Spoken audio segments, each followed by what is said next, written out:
Hey, what's up, everybody? I'm Ook, and today I thought I would show off cleaning and doing a repair on my Super Nintendo controller.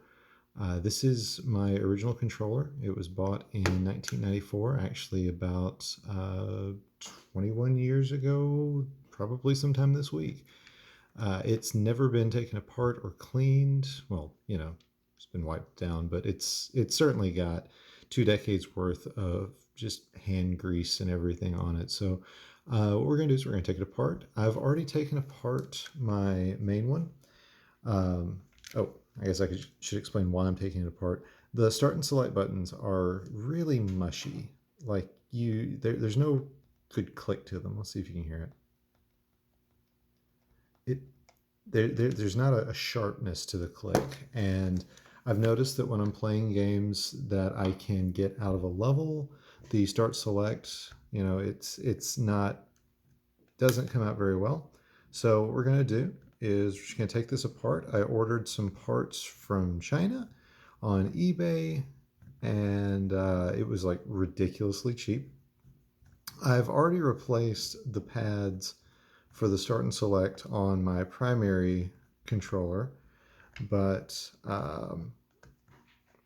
we're just gonna go ahead and replace them on this one as well. So we've got 5 Phillips head screws on the back, and they're very small tips. The screwdriver's not ideal for it. There are electronics screwdrivers that are a little better at this sort of thing. So probably going to zip through this part.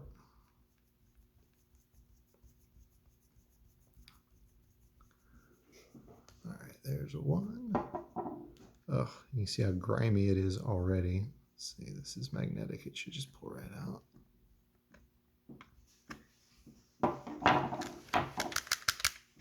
All right, there's one. And I would make a big deal out of like making sure they're all all taken care of, but there's literally just the 5 screws, and I could probably get more if I needed them. You look on the back, this is pretty much where your fingers are going to rest, and it looks even worse on screen than it does in real life. This is an SNES 005. This is this is the one that came with my system that was given to me on my 10th birthday 27 years ago. Goodness. So it's definitely seen quite a bit of use. And these things happen. You get your pads, they start wearing down, and start button gets used a lot. Here in a second I'll show the pads themselves.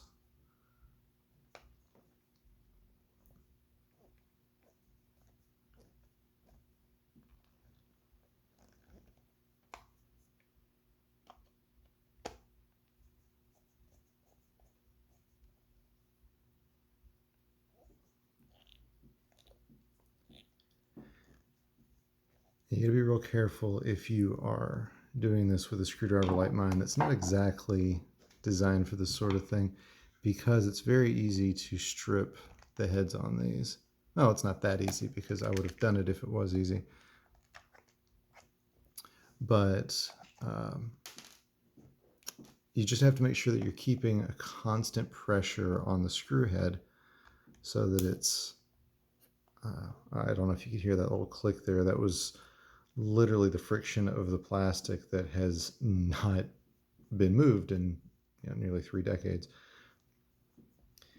And it is, even when it feels like you should be able to use a lighter touch, you still have to maintain good pressure on it. Otherwise, it's just gonna, because the screw head is so, well, it's hard to see, but it's so narrow that there we go. It'll just round it right out. So on the last screw, I don't know if you can see it on the edge there. There's gunk. I think at some point something might have been spilled on or near these. I don't know for a fact. I know they've spent a lot of time in storage because up until fairly recently I wasn't using this system regularly. Uh, Either way, it's seen a lot of years of just hand gunk. All right, so 5 screws, and now we've got our back plate, and we can just lift this right off. You don't have to worry about wrecking anything. And this is all plastic, so you can just clean it however you'd like. Okay, so let's take a look. That is 27 years worth of just dust and gunk from the side of the hand, because this is where, actually it's more like this.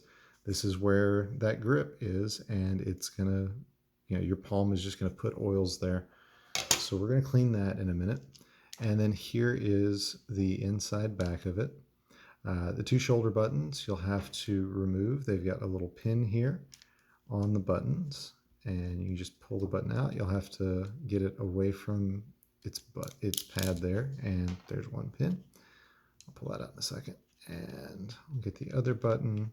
I don't know if they are the same on both sides. I don't know if they're the exact same, but I just went ahead and made sure on the last one to keep them on the right side. So 2 pins, 2 shoulder buttons, 2 pads for shoulder buttons. And you can look inside here, you can see all this gunk that we've got. And notice that the cable runs around this pin to keep it from pulling. We'll have to put it back exactly that way when we take it off, or when we put it back together here in just a few minutes. But we can go ahead and take it off, and here is the board with these 2 really flimsy shoulder buttons. Luckily, this is my secondary controller, so it won't be a huge issue, but I don't want anything bad to happen to it because it is an original piece. Actually, we're going to set that down, motherboard up. And then inside, you've got all of the rest of the pads. This is the D-pad, and then these are the face buttons, and then this is the start and select that we'll be replacing. You can kind of see a little bit of wear and tear right inside there. Let me grab. So these are the replacement shoulder pads, the replacement D-pad pads, face button pads, and then the start select pads. I'm only going to be replacing the start and select. The others haven't given me any issues, and honestly, I'm a little concerned about messing with how much give and action there is on those buttons. I've grown accustomed to them over the years, so I don't want to wreck that. So we're going to peel this pad off and set it aside, and notice the 2 purple buttons, 2 lavender buttons, and there's actually, you can read it pretty well on here, there's actually notes to tell you lavender and purple, or if you're using a Japanese and I think a European one, blue, green, yellow, red. It tells you exactly which ones are which. So that's kind of neat. We're going to pop those out because inside here there's plenty of space for gunk to get in. They are notched on the sides, so they're only going to go in one particular way, but it shouldn't be too hard to figure. And then this guy, and yeah, this is what my other one looked like. It's just grody. I honestly, it looks worse than any of the other ones, so I think it has something to do with the type of plastic or something, but that's going away. And then we're going to pull the D-pad pads off, and our D-pad, it is all the same. You can see just how grody that all looks. And then we've got our front face plate, and this, just like the back, you could just go ahead and put a cleaning solution. You could actually dip this in a cleaning solution. I'm not going to be. I'm just going to give it a good rinse with some rubbing alcohol, and some cotton swabs, and then we're just going to put everything back together and be done with it. So I've got 70% isopropyl, that's what we have on hand, and I'm going to give everything a light touch with some swabs. And one thing that you can do is go ahead and, that's probably a little too much isopropyl on that. I'm just giving it a light touch, and we're going to just give these contacts a good cleaning. They look fine, but just, since we're in here, may as well go ahead and give it a good rub down. I think there is something up with the plastic. Yeah. Or the rubber on those start and select buttons, because the other one looked just like this as well. That is very wet. I didn't mean to get them this wet, but we're just going to give that a couple minutes to dry while we clean up everything else. Now, before I do anything else, I'm going to take a needle, and while everything is dry, I'm just going to take this needle and run it around here and just get the worst of this off. There's no notches in most of this, and you can see it's just peeling right off, because this is, again, just years of dirt and hand oils and things like that. So I'm using the side of the needle to scrape across, and it's, you're not going to puncture your plastic this way. And then I'll just knock that out in the trash can. And you can see we've already got things looking better, and then we'll run a swab over the rest of that. But first we're going to get this other side. And it's probably a good time for another fast forward while I knock this out. Yeah, that is 27 years of grease and oils, and you can feel it inside of here as well. Go ahead and get the back plate. A little harder to see on camera. There we go. So again, just going to scrape out the worst of it. That's gross.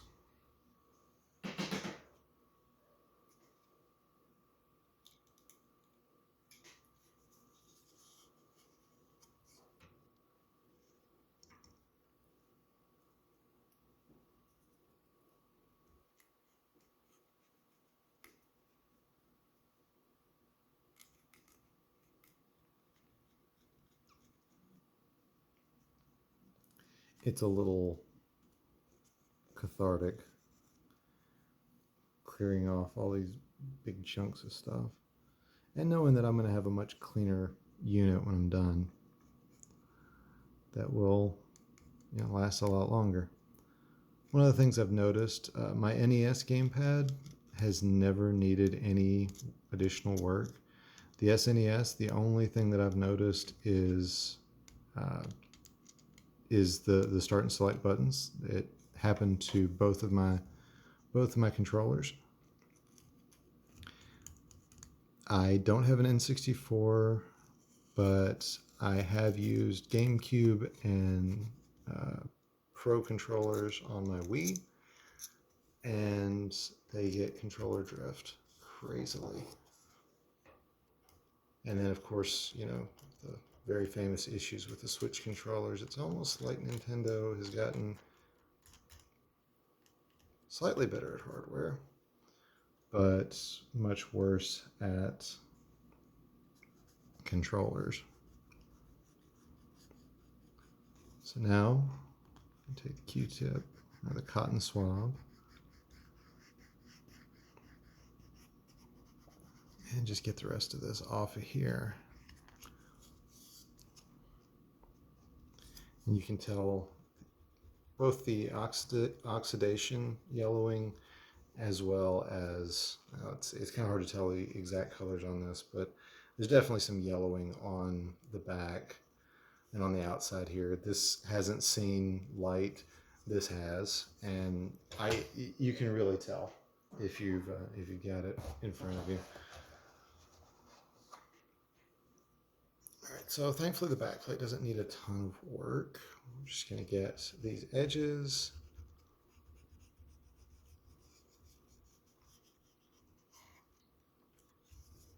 And I am going to hit, let's get the first side here. I'm going to hit this entire back here. I have to get the needle on this.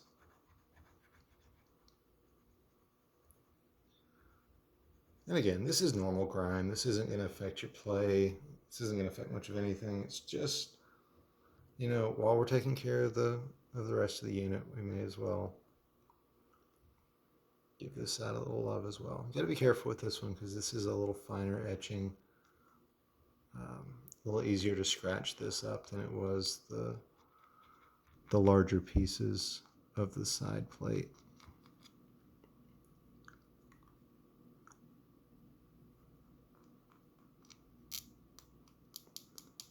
Yeah, just gonna scrape over this and hope I get big chunks of it.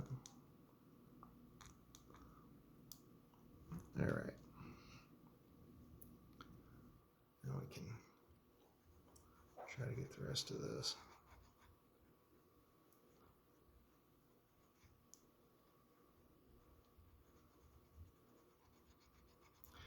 All right. It's not great, but it's good enough. I'm not, you know, these aren't showpieces. This is literally just, this is my workhorse. I've been using these two controllers for the past quarter century. All right, we're gonna get the worst of this off the front as well. Also, it's nice to be able to clean this without worry of messing with the electronic components underneath. You know, I'm not worried about what if I push in too far and poke something I don't need to poke. Not that that's as big an issue with early Nintendo products because their boards and electronics are relatively simple, especially by today's standards. I'm going to get all the way around this ring because it is a separate plastic piece, so there's definitely some gunk that will show up in there. And then the insides. This is where you're really going to make some inroads. In these little holes, because just like the side pieces of the controller, you're going to have lots of, you know, it's an opening. It's an opening, and this is where your fingers are going to be, and your fingers put a lot of grease and oil and sweat, especially when you're, you know, getting close to a PB in Donkey Kong Country, or finally unlocking 150cc in Mario Kart for the first time. That was a stressful time in my life, let me tell you. Playing F-Zero, Super Star Wars. These games can really put the screws to you. All right, everything looks good. We're gonna really hit these inside pieces. But yeah, you know, you're gonna sweat, and your fingertips are really gonna put the mileage on these things.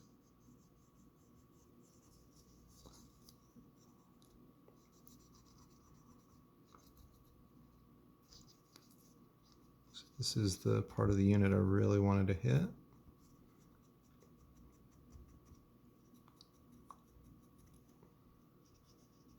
And you can tell even as thin as the plastic is around the D-pad, it really can get grody in there.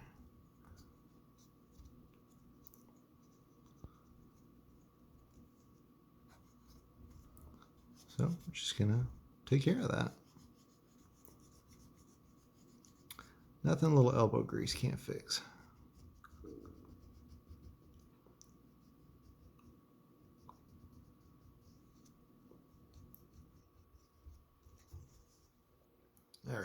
Again, not a showpiece, so I'm not gonna do too much on that part.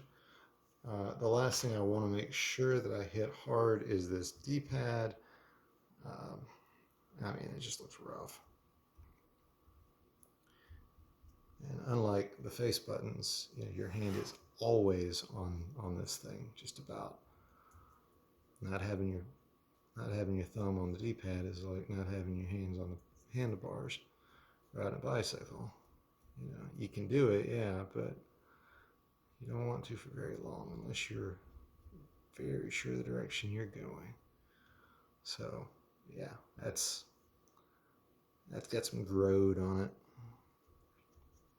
And this is all plastic, so you don't have to worry about how much, you know, you don't have to worry about wrecking any electronic pieces. This is literally just a hunk of plastic. Get a good enough 3D printer, you eventually be able to make one of these. I mean, I guess technically a good enough one now could do it. I'm gonna hit this with the needle. Just get some of these corners where the really extensive stuff is.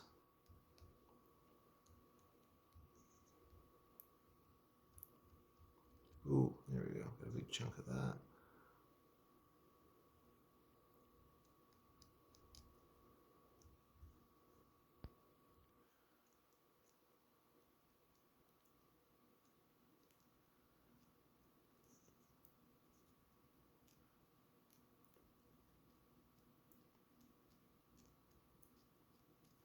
All right, one more rub through with a swab, and then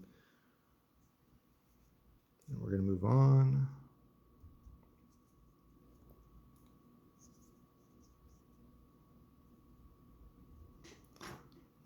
That out of the way. Double check the buttons. Yeah, the buttons really didn't have too much of an issue even on my last one.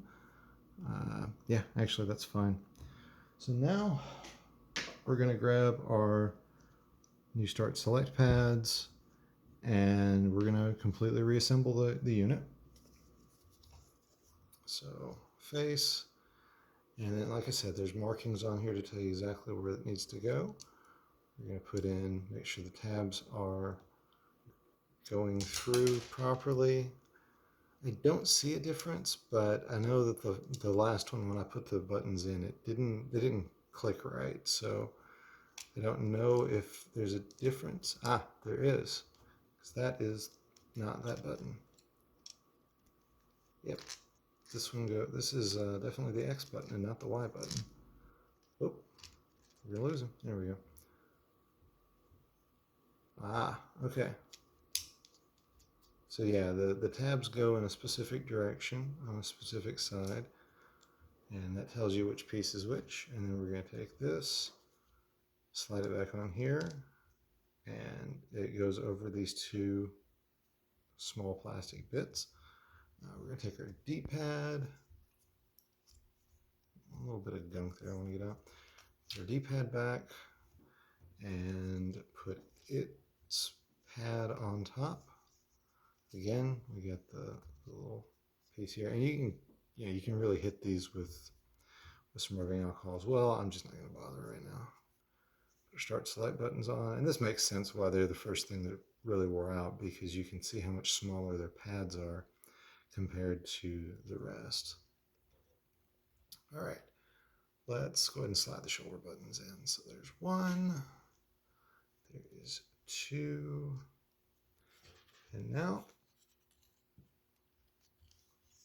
we're going to put our board back on, making sure to run the cable properly. So we don't want this thing to come apart in the middle of a game. All right, and we're going to grab our pen. Oh, you know what? Didn't clean these buttons. Let me get that real quick.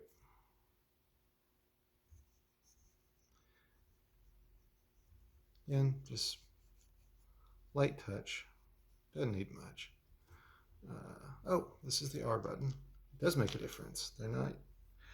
It's hard to see, but there is an R etched right into the top. I'm sure I've known that for years and just hadn't thought about it. Let's see. Yeah, this is the back. Okay. Had to get my bearing straight here. Let's go ahead and drop its pin in. And set the pin. And then set the button in. So now it's going to click just fine. This is a really nice, simple design for all of this. Okay, we're going to get our L button. Get a quick swab. Get the worst of this junk off of here. Ooh, this one's got a little spot up here at the top. Let's get that.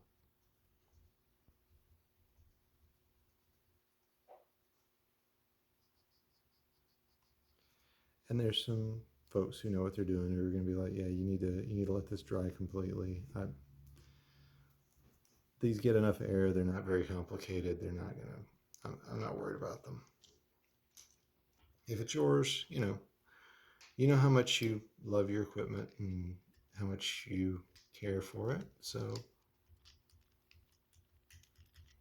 just take that appropriate level of commitment. All right, we're going to put this back on. Again, I didn't completely clean this back here.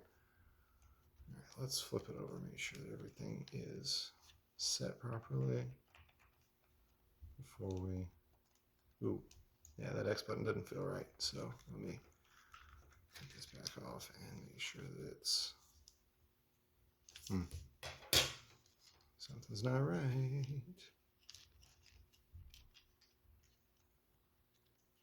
Let's see if I can take this off without removing the L and R buttons. Oh, I can. Okay.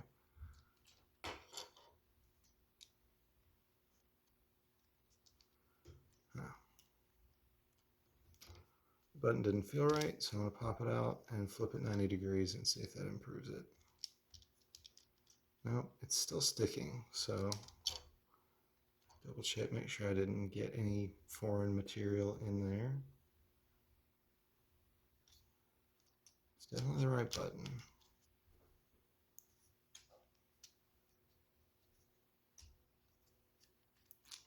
But it's definitely sticking. Oh, there we go. I had it vertically. It should have gone horizontally. Proves you how dumb I am. It's marked. I just had it in the wrong way. Easier to do on the 90-degree one than it is on any of the others, but there you go. That's why we checked it before I put the screws back in, I'll tell you that much. All right, so now, yeah. And everything else feels good. So we're going to put our motherboard back on, or it's not a motherboard, it's just a board. Circuit board. Circuit board's the word I was looking for. And we're gonna reset the wire. Okay, yeah, feels good this time.